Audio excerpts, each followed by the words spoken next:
cool. We want you doing handstands while you read. Yeah, no, I think that might cause like an asthma attack. Sorry, I kind of took over. This mic stand does not like what I'm doing. Okay, fine. It can hang like that. Okay, is that good? Am I good? You're Camera totally, person? yep. Thank you. Okay, so can you hear me? Can you hear me? Show us your book. Okay, so yeah, this is happiness and other diseases, which is a dark fantasy, yeah, okay. You guys probably know what it's all about, right? But I'm gonna read this anyway. Flynn, he has had a rough year. His nightmares are starting to manifest in reality, but no one believes him. Terrifying creatures are trying to cross out of dreams into the physical realm. Only Flynn can stop them, but doing so might cost him his life. Complicating matters further, one of these creatures can't help but wanting him in every forbidden way. Will she be able to save him from his fate? Can she even protect him from herself? So what? Should I just start from the beginning?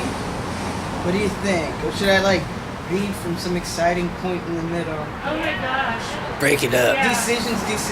Read your favorite part. Okay, so here's the little quote that I've got in the beginning of the book. Sanity and happiness are an impossible combination, and that is Mark Twain.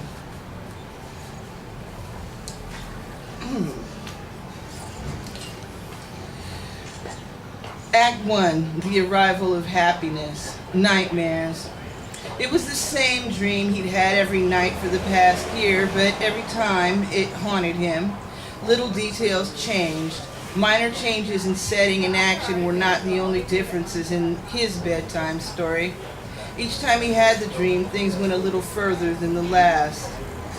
The last couple of dreams had taken place in a powder gray office chair behind the plain white Formica-coated IKEA computer desk in his cubicle at work.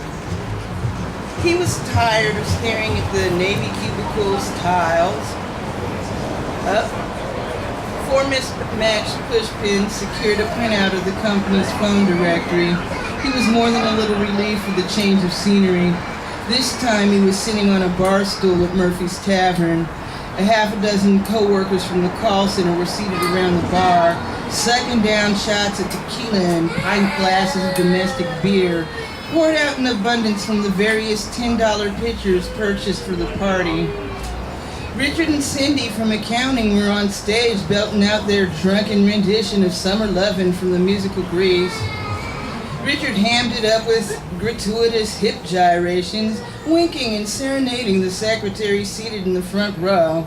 By contrast, Cindy failed to make eye contact with anyone, keeping her doe-eyed gaze firmly fixed on the karaoke monitor. Flynn remembered that part of the dream from last October. It was a going-away party for someone from the constantly rotating administrative pool temporary staff. He couldn't remember the girl's name, but he remembered her suits. She was in her late 20s or early 30s, yet she wore these tailored pink and powder blue designer suits that put him in mind of Nancy Reagan of all things. They seemed very incongruous for a woman of her age and economics. He always wondered if they were hand-me-downs from a formerly fashionable maiden aunt. Richard and Cindy finished their song right after he finished his beer. Four drunken, obnoxious dudes from the IT department were halfway through their voluminous and off-key rendition of Queen's Bohemian Rhapsody when the thing finally showed up. Just like in every previous nightmare, it materialized suddenly out of thin air. One moment he was looking at his own dog-tired mug in the mirror on the bar back. The next he was staring into the gaping maw of whatever it was that terrorized his dreams. It rarely took the same form twice. This time it was shadowy and seemingly translucent. It had withered legs and arms resembling the gnarled branches of a lightning-struck tree. They were almost humanoid, yet woefully emaciated. The creature was straddling his lap, facing him with its talons resting on either side of his shoulders. Flynn gasped as he felt the claws sliding effortlessly into the flesh of his right shoulder. He felt a hot gush of blood flow from out of his wounds and then slowly trickle down the back of his white t-shirt. He would have screamed, but he knew from experience that no one in the bar would hear him. His breath came in ragged, gasping pants as he struggled to maintain his composure. That creature knew it was hurting him, but Flynn didn't want to let it see him sweat. "So," he hissed under his breath, "the last time you showed up as a foxy-looking redhead. You aren't bothering with pretenses this time, I see." "This isn't my true form either," the thing cooed back, leaning over and licking the side of his face with its wide green tongue. In the mirror, Flynn could see a thick trail of snail-like goo on his face where the saliva touched him. Its breath was mossy and tepid, but not entirely unpleasant. It smelled like the inside of a cave on a camping trip he remembered from childhood. Without warning, he found himself relaxing into the short leather back of the bar stool. He felt warm and a little dizzy, but he knew it wasn't the alcohol. "I thought I would see if you like it rough this time," the creature whispered in his ear. Flynn turned away and lifted a hand in front of his face. "Don't. Please don't," he begged, knowing before the words left his lips that all of his pleas would be in vain. A slender tendril of quivering flesh extended from a spot in his forehead, above and between the eyes, above and between where its eyes would have been. Instead of eyes, it had a row of 5 vacant dimples, each a shallow, empty socket lined with a membranous gel that breathed in and out like the gills on a fish. The appendage was as thick around as a large earthworm and lengthened rapidly, engorged until the throbbing tip touched his skin. He could feel it writhing its way up his cheek. Although he knew what to expect by now, his body convulsed involuntarily. He felt the tendril wind its way up his nose. It thrust itself into his nostrils, sliding in deeper until it penetrated his brain. In this incarnation, the creature's mouth was as wide as his own head. Behind a series of fleshy polyps that dangled from its moist lips, its hideous jaws were lined with sharp, jagged teeth. Its voice was wet and sucking, like the sound of a puddle of hot shit in a clogged-up bar toilet would probably make if it started to speak. Flynn hated its voice. "I can make you do whatever I want you to," it cruelly purred. "I can even make you like it." A mucilaginous blue fluid pulsed through the fleshy appendage, and Flynn watched helplessly as the drug traveled through the tendril and entered his bloodstream, headed directly for his brain. Wave after wave of chemical stimulation hit his nervous system. As he succumbed to the intoxicant, his fear gradually gave way to intense, almost painful arousal.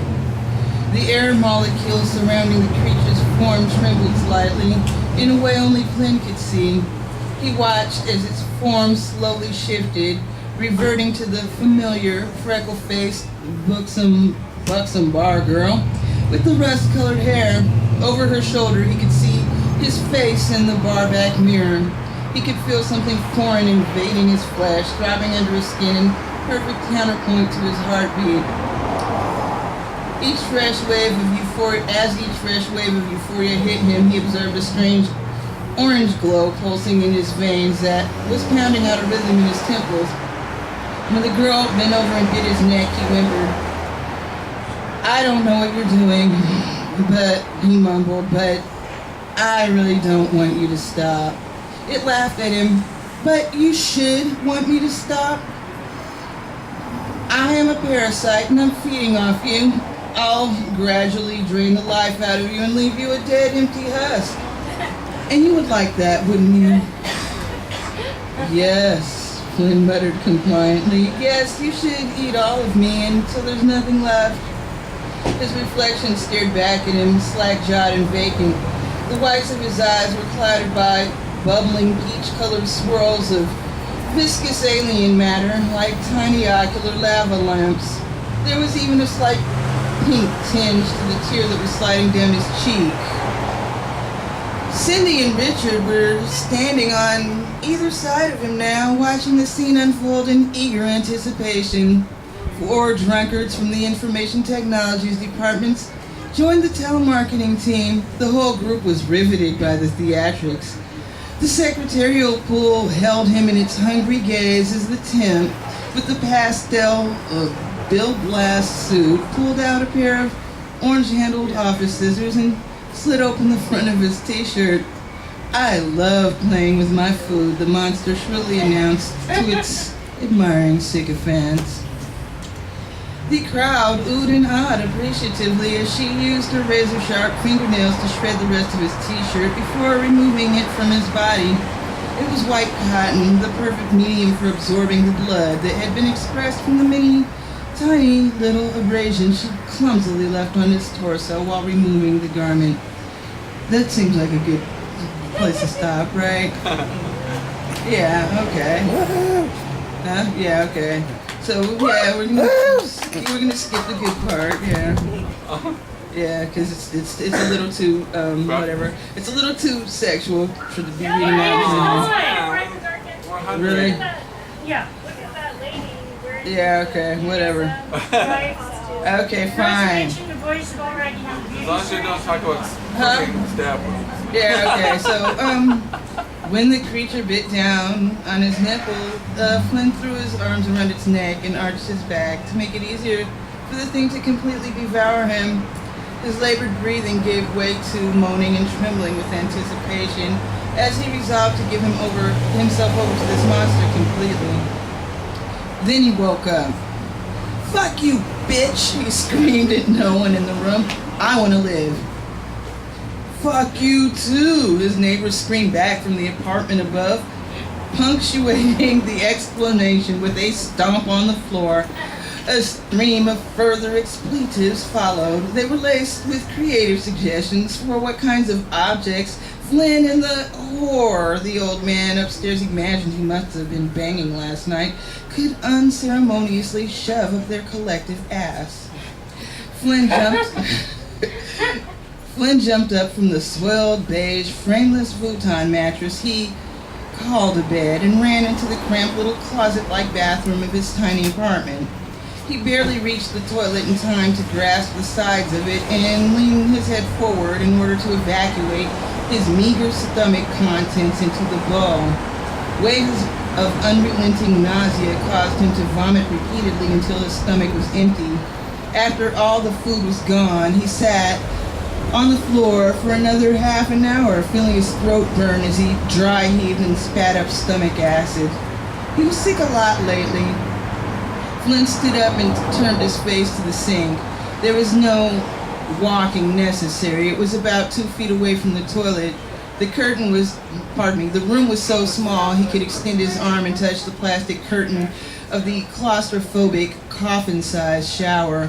He looked into the mirror on the medicine cabinet. It was about 3 feet high and 2 feet wide, bordered with a thin strip of discolored chrome, covered in a film of soap scum, and occasionally dotted with random drops of toothpaste and dried, dirty bathwater. He didn't look so hot. Under his eyes were bags deep enough for a weekend shopping spree. His solemn brown eyes were bloodshot and red-rimmed. His once golden skin was now sallow and jaundiced. His cheeks were gaunt, his eyes were sunken. He decided he looked like a junkie. "This shit is killing me," he told his reflection. He could still feel pain in his shoulder blade, where the witch had impaled his flesh with her sharp claws in the dream. His body hurt in other places, but that was the worst. He lifted his hand and touched the side of his neck. When he pulled away his fingers, they were covered in blood. He stood back from the mirror and observed a dozen tiny lines on his chest, minuscule scabs where she barely grazed the skin, and the blood had already dried. His nipple was still bleeding a little, and it was sore when he touched it. Flynn sharply sucked in his breath. He was very shaken up. He was afraid he was going to burst into tears. Lifting himself up, he stumbled into the nearby shower and pulled off his boxer briefs. He tossed them out onto the slightly moldy plastic shower curtain with the gaudy tropical fish and seahorses painted on it. They landed inside out, and he shook his head a little when he noticed the stain from last night's involuntary emission. He turned on the shower and enjoyed the hot water coursing down over his aching flesh. He was exhausted, but he knew he had a doctor's appointment that morning. He didn't want to walk into Dr. Lester's office smelling like jizz, sweat, and shame. He tried not to think about his night terrors, but the harder he tried to forget them, the more persistently they prodded at his waking mind. Soon he found himself with a raging boner. It was hard to deny that he did like it rough. Still, that was not something he wanted that nightmare succubus to know, and he most certainly had no desire to be eaten alive. Of course, there was a very good chance this succubus creature did not exist. Flynn had begun to doubt his sanity sometime last summer, about a month after the dreams began. His therapist had assured him this monster could not actually exist. He must be hurting himself somehow in his sleep. The exhaustion must be a sign of his depression. Lots of depressed people felt tired. He would feel better soon when the medication started working. Dr. Lester had an explanation for everything. She even told him that he should not be ashamed of his fantasies, no matter how perverse he might deem them to be. They were only fantasies, and everyone had fantasies. In fact, his fantasies weren't even all that uncommon. There was no need to be embarrassed by them. With that in mind, he decided it would be very therapeutic to beat off in the shower. Okay.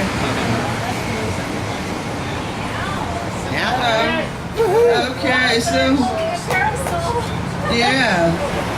Okay, so I think that I'm gonna skip the parts with the gods right now and go to the therapy. Is that cool? Do we want to talk about the psychiatrist, or do people want a break? What's up? You guys want a break? There's like 10 minutes. Give you guys a minute? Actually, keep reading because we're going to be right over. Well, yeah, I mean, I can only stretch it out so far. This place closes at 5 or something, or we're supposed to be out of here at 5 or something, but yeah, you guys can take a break. Well, no, just keep reading. Yeah, we're literally right here. I promise. I swear to God. Yeah, okay. I'm going anywhere. Jimmy, you have a whole book to read. I'm not going to read the whole dang book. Why not? I did. You guys need to buy my book. Buy my book. I'm not going to read the whole book. That's what we're here for. Yeah, right. I don't think so. There's still one hardcover, by the way. Mike, Yeah. Gibbs. Okay. Hey. It's pretty good. Therapy.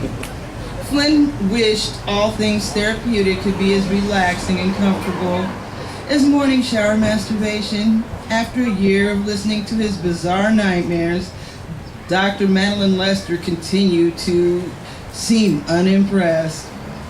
She didn't believe him when he said the dreams were real. She was an older professional woman who was not easily shocked by anything he had to say.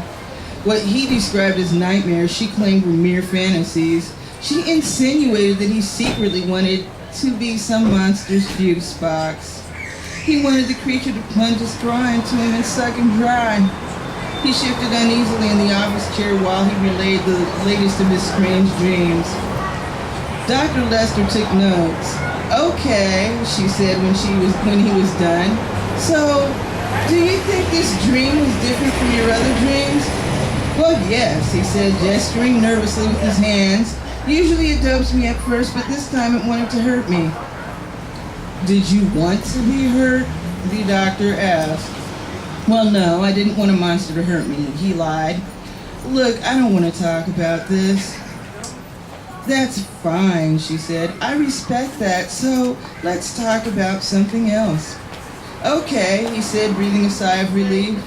Earlier you told me you hurt yourself this morning, she began. No, he protested. I never said I hurt myself. I said the creature in my dreams hurt me. It scratched the shit out of me. I mean, look at my back. It hurts. And so do these holes in my neck. He neglected to mention several scrapes and bruises on more private parts of his anatomy. Can you see how this sounds? We both agree it's not real, she reminded him. It could not have hurt you, therefore we must conclude that you hurt yourself, mustn't we? Sorry. This is so fucked up, he shouted. You're setting me up. If I say yes, you're going to say this is self-harm. If I say no, you're going to say I'm psychotic or suffering from delusions. It's like no matter what I say, you're going to, you're trying to get me 5150. Do you think you need to be committed and placed on a 3-day psychiatric hold for evaluation? Dr. Lester asked. No, he snapped back. Of course not. I'm fine. You don't look fine, Dr. Lester responded calmly. You look like you haven't been sleeping or eating, and you seem rather agitated. I've been eating, he claimed. It's like I told you, okay? I keep throwing up. Haven't you found anything on the blood tests? You are a little anemic, the doctor explained patiently, but otherwise all of your blood work is fine. So, how are you sleeping? Not very well, he admitted. I'm afraid to sleep. So, you're afraid you'll hurt yourself? She asked. No, I'm afraid that thing is going to hurt me, he repeated. I'm afraid it's going to kill me. It keeps saying it wants to kill me, so of course I'm not sleeping well, I'm terrified. As soon as the words left his mouth, Flynn realized his error. Dr. Lester didn't believe there was any creature. She would interpret what he just said as meaning that he was afraid he would kill himself. There weren't any mirrors in her office, but he could remember how haggard he looked in the bathroom mirror this morning. He didn't imagine he could look any better right now. He searched in vain for a hint of his own reflection in the shiny surface of the plastic Zoloft advertisement on her desk. Then he spotted her toy with the metal balls that dangled from the chains and clinked against each other, bouncing back and forth when you knocked the first one into the second. He spotted his eye on the nearest steel ball. It looked like a lunar eclipse, or that creepy black circle people saw just before they died in the movie The Ring. Whatever his eye looked like, it did not look good. It looked like a deep, dark pit of despair. Look, he said quickly, that didn't sound the way I meant it to. I can see why you might be concerned, though. He was doing his best to sound as sane and reasonable as possible. Well, Dr. Lester said carefully, if you are sure you won't be hurting yourself. I already told you, he shrieked. I didn't hurt myself. The monster hurt me. He had forgotten all about his plan to stay calm and out of the hospital. Suddenly he remembered. Look, I won't hurt myself, okay? I'm sorry if I sound agitated. I'm just really tired. It's clear that you're not sleeping well, she said, leaning her swivel chair back against the desk and picking up the pen like a little conductor's wand. Flynn could not take his eyes off the pen. I think your medications aren't working properly and they need to be adjusted, she continued. I think a voluntary stay of just a few days, at most a week, would be in your best interest. I'm not trying to put you on a 5150 psychiatric hold. I just think you and I can both agree that you have been having some issues with your self-care. You could use better tools to manage your condition. You need to get some rest, and we need to get you on the right medication. But I don't want to miss work, he insisted. I could lose my job. You know they can't fire you for that, she said reassuringly. It would be discrimination. You can't fire someone for being out sick. Flynn sighed in exasperation and shook his head. If I thought you were a danger to yourself, Dr. Lester reminded him, I would be forced to put you on an involuntary hold. We don't want that. Don't we think it's better if we can agree to get you the help you need before it comes down to that? He threw his hands up in the air. Fine, he mumbled in resignation. Yeah, that's leading to 52.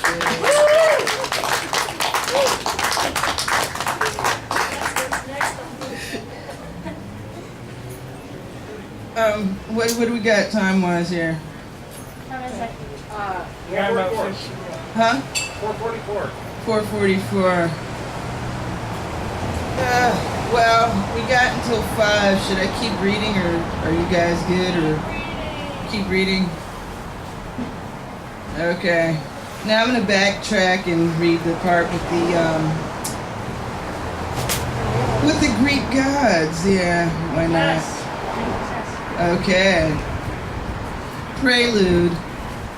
Her skin was black as pitch, and her obsidian hair unfurled in the sky in waves of endlessly flowing darkness.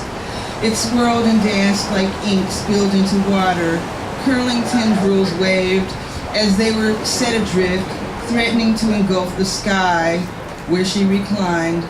As she settled in for the evening, her ebony skin erupted with the bright pinpoint lights of twinkling stars. They were her birthmarks, separated by space and time.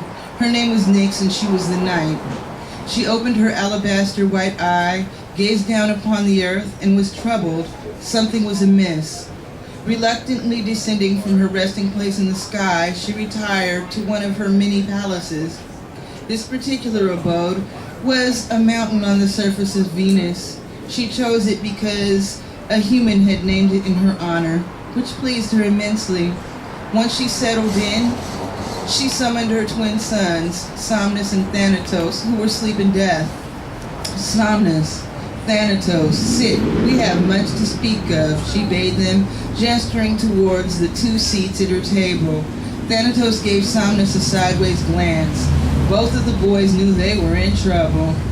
Thanatos, Nyx began, I have been noticing a disturbing trend lately.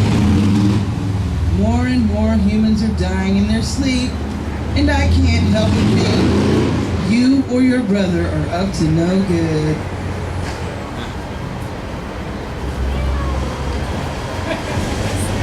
Nyx was impatiently waiting for an answer. Plot and scheme? Her son Thanatos, the god of death, protested. We would never. Settle down, brother, Somnus interrupted. Mother, it is not his fault. I know what you speak of. It is the work of my son Brash and his children. They've grown unusually bloodthirsty as of late. I apologize for their behavior. Ah, his mother said, I am aware of what you speak of, and I appreciate your honesty in this matter. It seems Brash and several of his children have been dissatisfied with their rightful place in the underworld in the Demos Oneroi, and instead have decided to enter the mortal realm and inflict themselves upon the living like some plague or disease. I will speak with them, Somnus reassured her. It has gone beyond that, Nyx warned. They threaten to disrupt the natural order of things and to cause war between myself and those of greater power than even myself.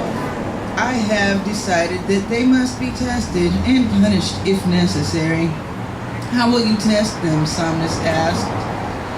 Nyx lifted a burdensome scroll to the table and partially unfurled it, revealing a spot in the middle. It was a map of the Demos Oneroi, the Greco-Roman mythological realm of dreams. She pointed to a tiny spot on the map with the very tip of her slim, tapered finger.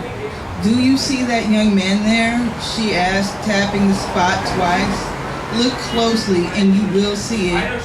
He's the one begging your granddaughter mercy for his life. I see him, Somnus responded. The fate of the entire line of Brash lies with him, she said. Let's say that mortal is able to persevere. Let's say he's able to survive for the short span these fragile creatures are intended to live. Perhaps he will become the progenitor of a bloodline, for offspring are the closest any mortal comes to immortality. If he's able to thrive, then they shall as well. If not...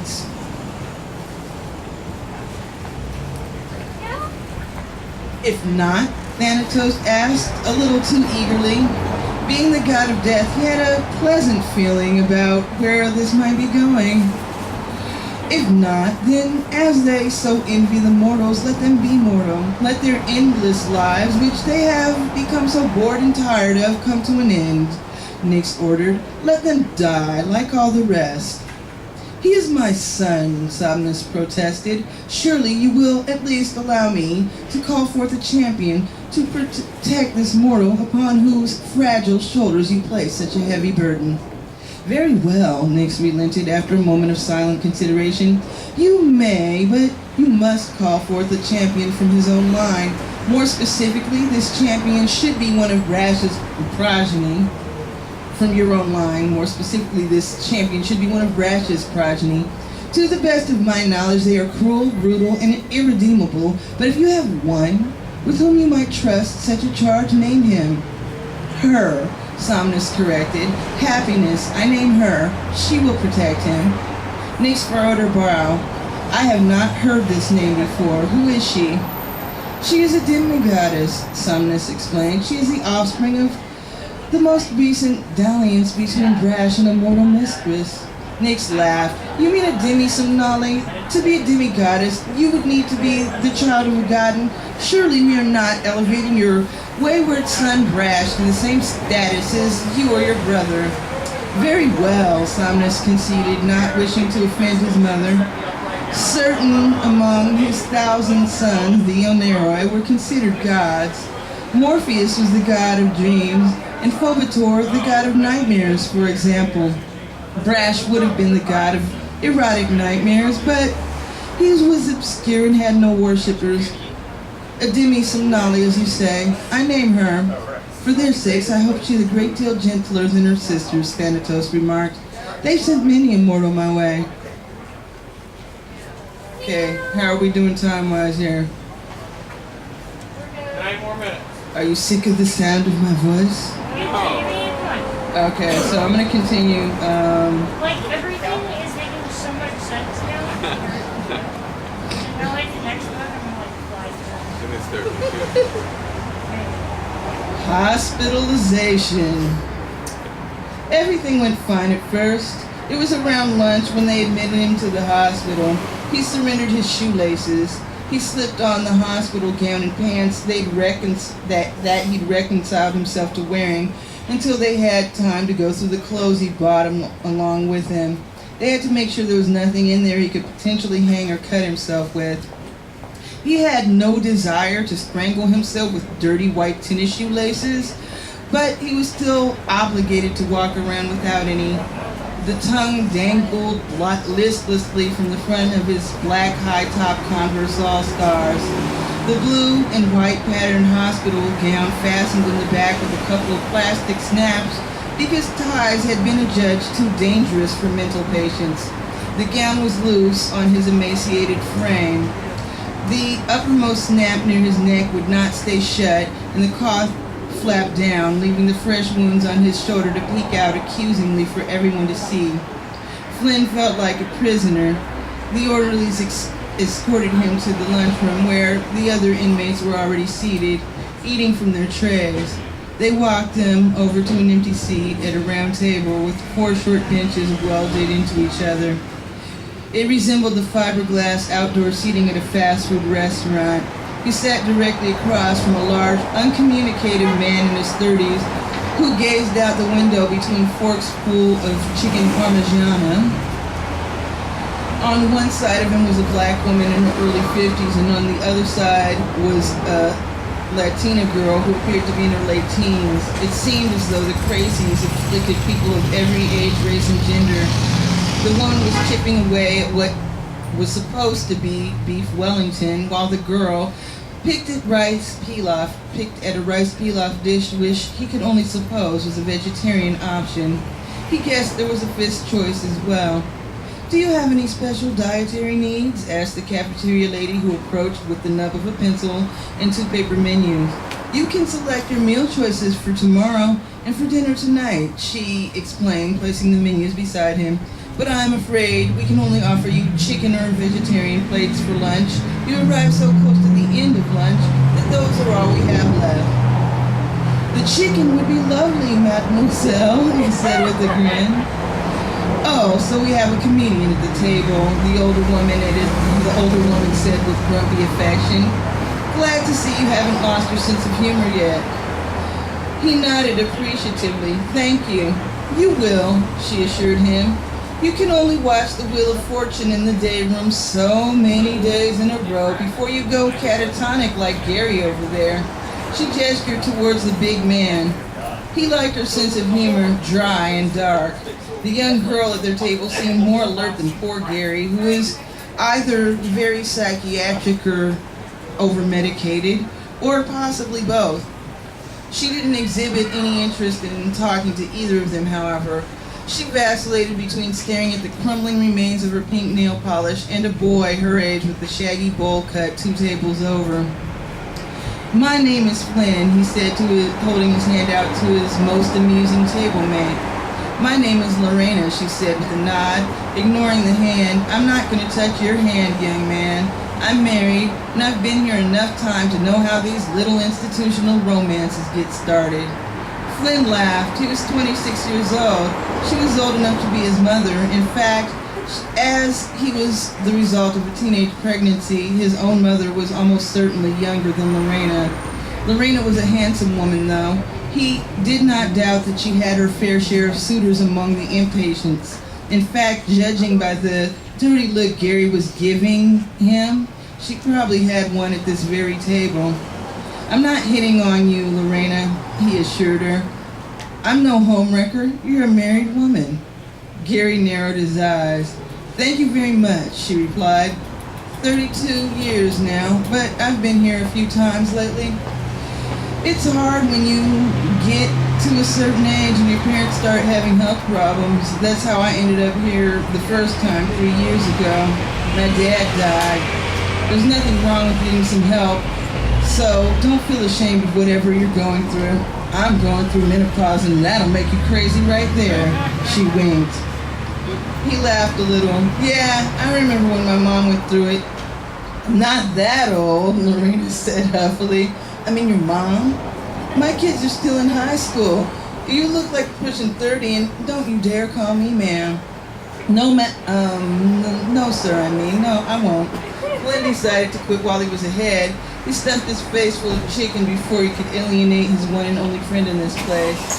He'd been in the hospital 2 or 3 times before, and he never seemed to make friends very easily here or anywhere for that matter. She made him laugh, and that was good.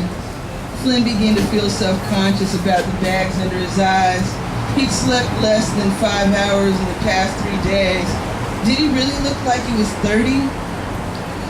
The chicken was expectedly bland, but unexpectedly delicious. He hadn't realized it until that very moment, but he was starving. Television. After lunch, they dispensed the new medications. He didn't get any because Dr. Lester was weaning him off the ones he was on now so she could transition him onto new ones. He was informed that he would still get his night meds. While the others were in line for their medicine, a nurse escorted him to his room, showed him which bed he would be sleeping in, and handed him a hospital bag with a few approved items of clothing. He slipped off the gown and pulled on his old Final Fantasy XII t-shirt. It smelled like fabric softener and innocence. Putting it on gave him pleasure. It reminded him of happier days, before the nightmares. He wished he was still in college, going to conventions with his friend Danny, who moved out of town to take a job with some startup in Palo Alto 5 years ago. Those were carefree days before he started having problems and dropped out of school. Admitting he had any kind of mental problems before the nightmares began troubled him, and Flynn quickly put it out of his mind. He still wore the hospital pants, baggy and comfortable. He decided to kick off the Converse and put on the hospital slipper socks. If he wasn't going outside, why bother wearing shoes? He didn't want to be alone with his thoughts anymore. Flynn padded down the hall to the television room and sat down in one of the big green easy chairs. It wasn't as comfortable as the overstuffed brown plaid chair Dad used to have in the living room. Dad's chair was plush and soft like a sofa cushion. This chair was made of cold plastic that would stick to the back of your legs if you had shorts on. The kind of material that was easy to sponge down if one of the patients had an accident.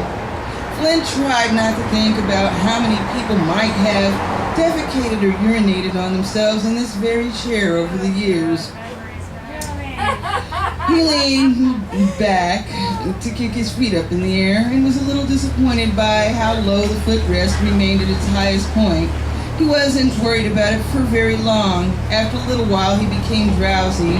He was in a room full of people. Some were drawing or coloring with art supplies, and a few were playing the board games, Scrabble and Monopoly. Most of the people were watching an old rerun of 2.5 Men from back when Charlie Sheen was still on it. He felt very safe here. He was almost asleep when a woman's voice disrupted the flow of his growing reverie.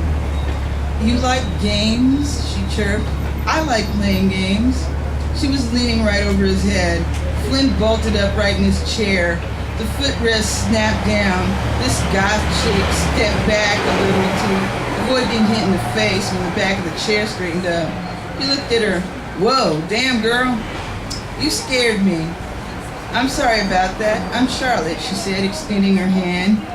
Flynn reached out to shake it, completely forgetting Lorena's warning about hospital romances. Charlotte took his hand and kissed it the way knights and debonair European cats kissed women's hands in the movie. "I think guys are supposed to do that," he blurted out, stunned. He quickly pulled back his hand and cradled it and the other one as if she'd mortally wounded it. "Who cares about supposed to?" she asked. Not understanding the rhetorical nature of the question, Flynn opened his mouth to answer it, but Charlotte cut him off before he could get a word in edgewise. "So Final Fantasy," she said. "I like that game. I've played 10 through 13 too." 12 is the best one, Flynn said, relieved for a change of topic. "I like other games too," she said suggestively. He swallowed nervously and began looking around the room for some kind of reprieve. Shades of the dream began to creep into the periphery of his conscious mind. For a moment he thought that the people were looking at him like the co-workers in the dream, but no one was looking. Everyone was staring at the TV or whatever else they were busy with, or they were staring out at nothing. Some people were talking to each other.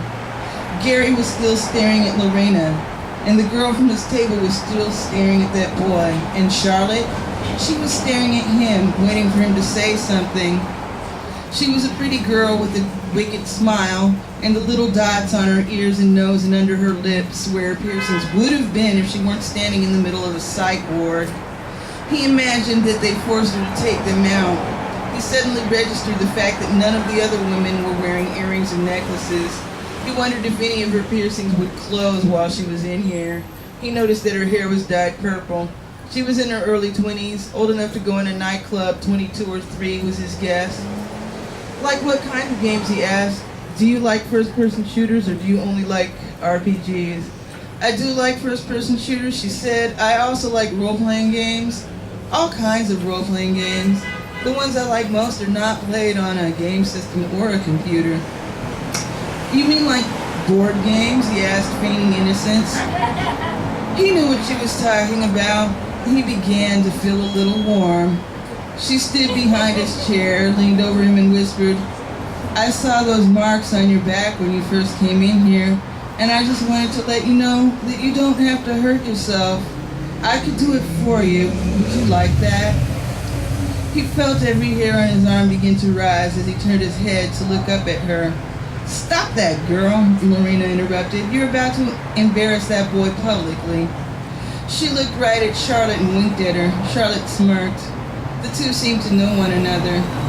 Flynn hastily sat up and arranged his hands on his lap in such a way as to conceal the source of his public embarrassment. He wasn't able to do so before Charlotte took notice, though. Satisfied, she turned and walked away. "See," Lorena said, "now you've got a hospital girlfriend. Don't say I didn't warn you."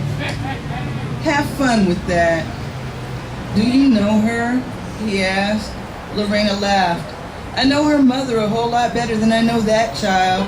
But that girl is a grown woman, so whatever is trying to happen between the two of you is none of my business." "I really need to get some rest," he said quickly, trying to change the subject. He was really tired, though. He hadn't been sleeping much lately. Suddenly, he was totally exhausted. "Best not to do it in the recreation room," Lorena told him. "It's filled with crazy people. You don't need a bunch of wingnuts watching you sleep. Someone might get the wrong idea." "Okay," he agreed. "I'll go to my room. I'm allowed to do that, right?" "Until group," she said. "That's at 3, so you have an hour. If you don't want that girl following you in there, you better close the door." He nodded and got up to leave. Lorena smiled knowingly. He was halfway down the hall before she returned her attention to the sitcom at hand.